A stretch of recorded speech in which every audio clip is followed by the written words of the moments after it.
Okay, how fun is this? So I found this old typewriter, and it's a Hermes 3000, and I got it all ready to sell. I was going to sell it for 20 bucks, and then I thought I'd research it a little bit and make sure I could figure out the tabs, because the tabs were a little difficult to set. And then I found out it might be worth a couple hundred, and maybe even over 200 that they're selling for on eBay.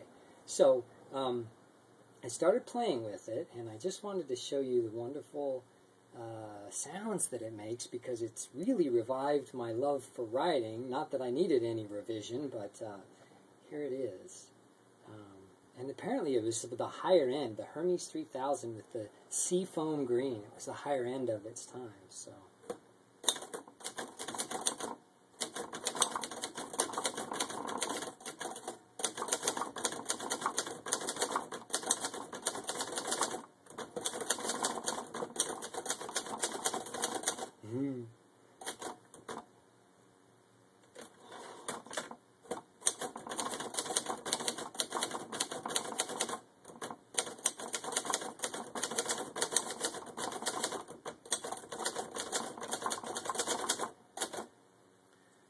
I'm going to replay that and see how it worked, because I could hear this rattle.